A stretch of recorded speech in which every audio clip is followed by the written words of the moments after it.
guys, j'espère que vous allez bien. Moi en tout cas je vais très bien.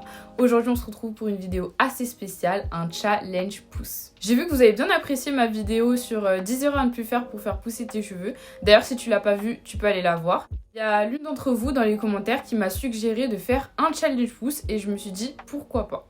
Alors il faut savoir que j'allais justement commencer un challenge pouce personnellement, mais que j'allais pas forcément vous partager le processus, mais plutôt mes résultats à la fin de mon challenge pouce. Au final, je me suis dit pourquoi pas faire ce challenge pouce tous ensemble. Le challenge pouce, je le ferai du 24 juin au 25 juillet, parce que le 24 juillet c'est un jeudi, je préfère du coup terminer le 25 qui est un vendredi. Donc ce sera vraiment sur une période d'un mois. Maintenant vous pouvez faire le challenge sur la période que vous voulez. Ça peut être en même temps que moi, dans un mois, dans 3 mois, ou même dans un autre moment dans l'année, ou même plus tard, c'est vraiment comme vous voulez. Vous pouvez même faire 3 mois parce que 3 mois c'est l'idéal, c'est vraiment au bout de 3 mois que vous verrez vraiment les résultats. Personnellement je sais pas encore si je vais pousser jusqu'à 3 mois, en tout cas ce qui est sûr c'est que je vais faire 1 mois. De toute façon vous saurez sur Insta si j'ai fait 1 mois ou 3 mois, vous verrez bien dans ma story. Je vous invite à aller me suivre là-bas d'ailleurs parce que c'est là-bas qu'il y aura un max d'informations sur le challenge. Ici sur YouTube, enfin surtout dans cette vidéo, je vais t'exposer en détail les règles du challenge, mais tout le suivi du challenge, ça se fera sur Insta. Il y a déjà une story à la une qui regroupera toutes les informations. Donc je t'invite vraiment à aller me suivre là-bas pour que ton challenge se déroule au mieux et que tu aies toutes les informations en poche. Dans un premier temps, c'est hyper important de savoir si ce challenge pouce il est fait pour toi ou pas. Ce challenge pouce il est fait pour toi si tu as l'impression de ne pas avoir de pouce au niveau de tes cheveux. Parce que oui, quoi qu'il en soit, tes cheveux poussent, c'est juste que tu ne le vois pas. J'ai déjà développé ce point dans ma vidéo 10 erreurs à ne plus faire pour faire pousser tes cheveux, que je t'invite à aller voir si c'est pas déjà fait. Et si tu as déjà regardé la vidéo et que tu as envie d'observer davantage de pouces, je te conseille ce challenge. Ce challenge pouce, il est aussi fait pour toi si tu as tout le temps de la casse ou si tu observes de la pousse mais tu as envie d'observer davantage de pouces au niveau de tes cheveux ou si tu veux juste te challenger avec tes cheveux. Par contre, ce challenge pouce, il n'est pas fait pour toi si tu n'es pas motivée, si tu n'es pas prête à faire des efforts, c'est-à-dire peut-être à changer des habitudes capillaires qui te causent de la casse et qui du coup freinent ta pousse.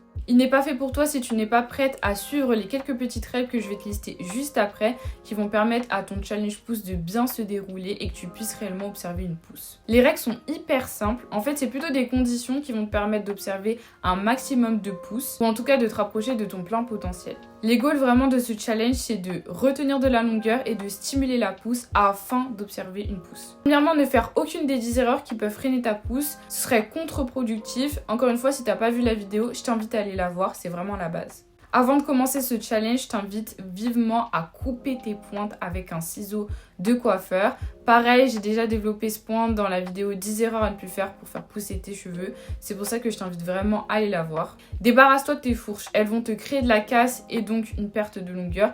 Nous, ce qu'on veut ici, c'est retenir sa longueur et stimuler ta pousse. Donc coupe tes fourches. Ensuite, prends une photo avant et après. Si tu décides de mesurer tes cheveux avec un mètre, parce que c'est quand même un peu plus précis que juste des photos, prends quand même en photo ou en vidéo pour situer vraiment l'endroit où tu as mesuré tes cheveux. Après, t'es pas obligé de mesurer précisément, mais en tout cas, essaye de porter le même, par exemple, le même t-shirt ou le même pull pour voir à peu près où est-ce que ça tombe. Je te conseille de le faire sur cheveux étirés, t'es pas obligé de faire un blowout, d'utiliser de la chaleur. Tu peux simplement brosser tes cheveux, tu prends des brins, tu les tiens par la pointe et tu regardes où est-ce que ça tombe et ça suffira. Tu prends une photo, une vidéo comme tu veux.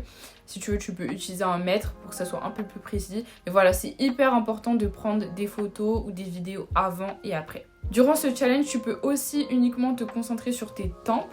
Donc ici, si c'est le cas, bah pareil, tu prends une photo avant et après. T'as pas besoin de tirer bien évidemment tes cheveux, juste tu prends une photo avant et après sur le côté pour voir l'évolution. Fais des coiffures protectrices que tu pourras garder 1 à 2 semaines, comme ça évite que tu aies à les coiffer régulièrement et ça limite la manipulation de tes cheveux. D'ailleurs, je posterai un tuto coiffure pour cheveux crépus courts sans rajout. On privilégie donc une coiffure sans rajout parce que les mèches ça crée forcément un petit peu de casse. Mais bon, après si tu as des mèches, il n'y a pas de souci, tu peux quand même suivre le challenge. challenge. Maintenant, la partie la plus importante, c'est cet élément qui va booster la croissance de tes cheveux. C'est utiliser un sérum, une huile stimulante ou un macérat huileux que tu vas venir appliquer au niveau de ton cuir chevelu et que tu vas venir masser 5 minutes tous les soirs. Et ça va permettre de stimuler la croissance de tes cheveux parce que tout part du cuir chevelu. C'est de ton cuir chevelu que tes cheveux poussent. Donc c'est cette zone-là qu'on va venir stimuler. Du coup, tu peux utiliser un sérum. Donc tu peux utiliser un sérum pour la pousse qui traîne dans tes placards ou en acheter un.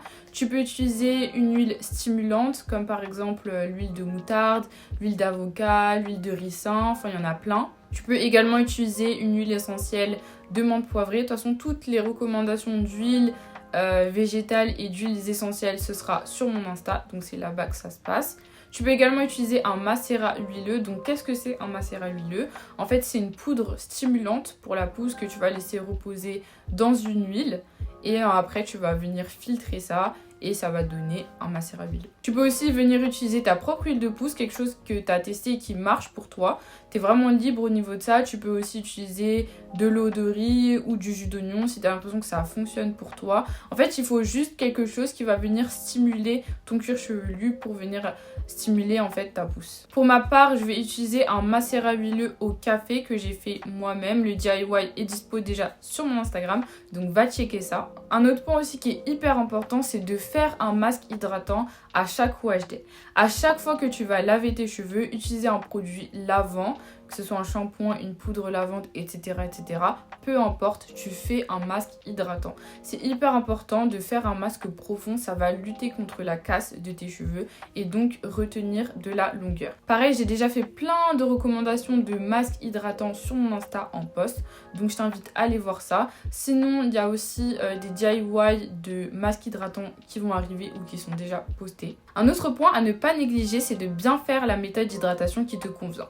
Que ce soit la méthode d'hydratation LOC, LCO, LBC, etc. ou ma méthode d'hydratation en 2 étapes avec 2 produits que je t'ai partagé dans l'épisode 4 de la série Wash Day Step by Step. Dans tous les cas, c'est hyper important que tes cheveux soient bien hydratés durant ce challenge et même en général. Ça va permettre en fait que tes cheveux ne soient pas cassants. Et si tu as des mèches, tu dois tout de même veiller à ce que tes longueurs soient hydratées. Il y aura un DIY de spray hydratant que je vais poster sur mon compte Insta si c'est pas déjà fait. Et enfin, dernier point, me suivre sur mon compte Insta. Il y a déjà un récapitulatif en post de toutes les conditions à suivre pour 1. Retenir de la longueur et 2. Stimuler la pousse de tes cheveux. En story, tu auras toutes les infos et les rappels pour ne pas oublier d'utiliser ton sérum, ton macérat huileux ou ton huile stimulante ou ce que tu auras décidé d'utiliser pour stimuler la pousse de tes cheveux. Attention, ne me faites pas des mélanges bizarres à mélanger tous les trucs. Non, c'est une chose à la fois, c'est un sérum ou une huile ou un macérat huileux ou le stimulant que tu as décidé d'utiliser. Mais ne me faites pas des mélanges bizarres s'il vous plaît. Il y aura aussi des rappels pour les conditions du challenge. Je ferai aussi une FAQ je pense avant le début du challenge pour si vous avez des questions. Et bien sûr je partagerai tous les DIY pour le challenge. Et surtout, j'allais oublier, il y aura toutes les informations dans une story à la une qui est déjà dispo sur mon Instagram et je repartagerai toutes les informations là-bas. C'est tout ce dont tu auras besoin pour ce challenge, c'est d'un sérum ou une huile stimulante ou un macérat huileux ou ce que tu auras décidé d'utiliser pour ce challenge pousse. C'est tout. Pour que ton challenge se déroule au mieux, il faut bien sûr que tu suives les quelques petites règles, mais sinon c'est tout, c'est hyper simple. On se donne donc rendez-vous sur Insta. J'ai même pas prononcé mon Insta depuis le début de la vidéo. Bref. Mon Insta c'est It's Princess Dad avec 2 S. Donc si tu participes au challenge, on se donne rendez-vous là-bas, que ce soit en même temps que moi ou pas. Sachant que moi je vais le faire du 24 juin au 25 juillet. À voir si je vais pas prolonger jusqu'en octobre pour faire les 3 mois. Toutes les informations resteront sur mon Insta et surtout en story à la une. On se retrouve donc sur Instagram. Bon challenge pouce, motivation, patience. On veut la pousse en fait. Je vous fais de gros bisous. Bye!